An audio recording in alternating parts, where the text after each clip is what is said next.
Greetings lads and lasses. My master DualBoxDtox welcomes you to today's lecture of how to get good at Gigas. And here we go.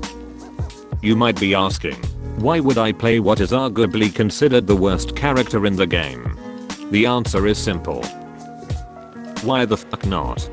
Every single match you win comes with an end of argument type of privilege, where no one can ever argue the validity of your skill, since you are the one who brought a stick to a gunfight. Reason number 2. Look at this motherfucker. Even Stevie Wonder can tell you he hits like 50 TNTs strapped to a fist. In a game that promotes self-expression with characters and playstyles, some of us like to trade complexity attached to longer expiration date gimmicks with simple earnest brute force.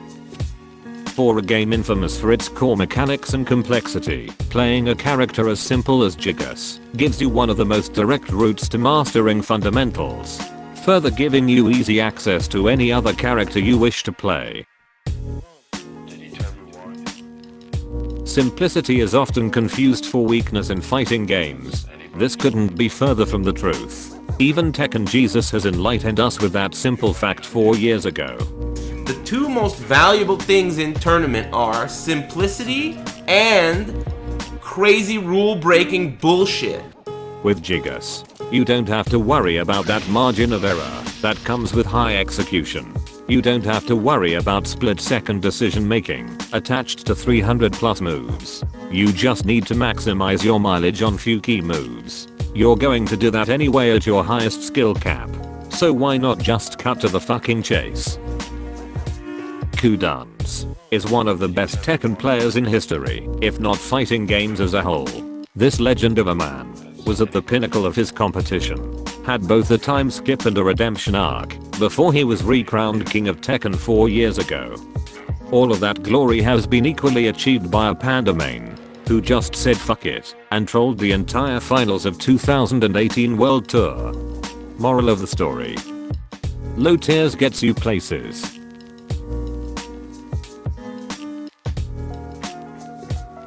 It only takes one look at this oversized test subject in action to guess what the game plan is. Wall. That's right, the wall. Gigas is the only character in the game that carries opponents to the wall without actually having to launch them. If you ever King Khan your way into trapping these poor bastards in that death trap, rest assured that you are only 1 to 2 wrong guesses away from deleting their entire life bars. And if by any chance you are caught up in that same predicament, you can just reverse that shit by repurposing one of your throws. Nothing is more satisfying than watching a mentally defeated opponent select an open stage, only to get Hulk smashed to oblivion as an alternative.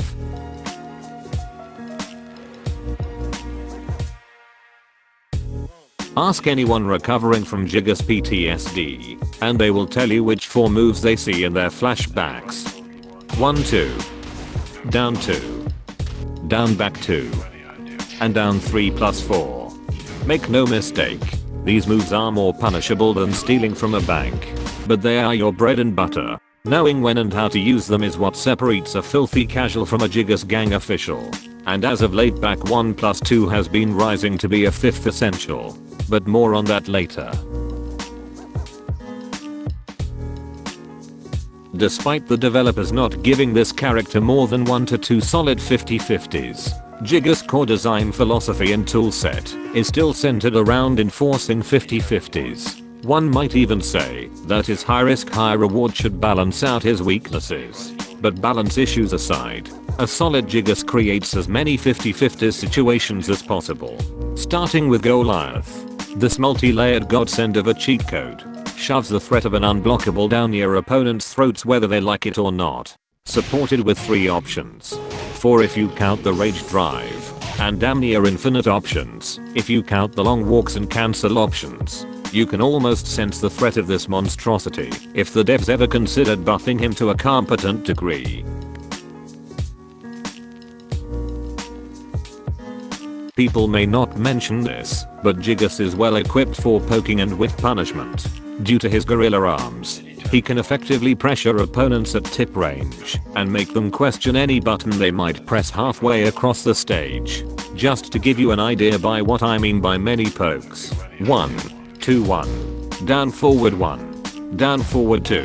down forward 3-1, down forward 4, while standing 1, and while standing 2. Now comes the safe on block options, or what I like to call guerrilla intimidation tactics. Your game plan should center around implanting the idea that the mere touch of Gigas will result in either their turn being robbed, or this. Some of your best options are the NFL lineman, the Sparta kick, the George Masvidal, the Gomu Gomuno, the Plus Ultra, and finally, the fifth essential, out of all the safe on block moves, this move right here, reigns supreme. Back 1+2 was already a solid top 10 Gigas move, but the last 2 patches made it a damn near top 3 move now. The way this move bullies your opponents makes it almost worthwhile. All the trouble Gigas mains went through playing him up to this point. Hit confirmable, cancel spammable, and the most damage you'll get if your opponent as much as breathed wrong in your general direction. After you have solidified all your Gigas basics, this will be your favorite icing on the cake. Now that you have a decent grasp of your overall tools, I'm sad to inform you that it won't be enough. There is one final element that you will need to utilize, which is the use the rest of your entire toolkit. Your opponents already suspect you being mentally ill for playing Gigas, so why not play that to your advantage? Once you have mastered the art of Unga Bunga, then you have truly gained access to Gigas' untapped potential. With all of that being said, this is what your Gigas should look like.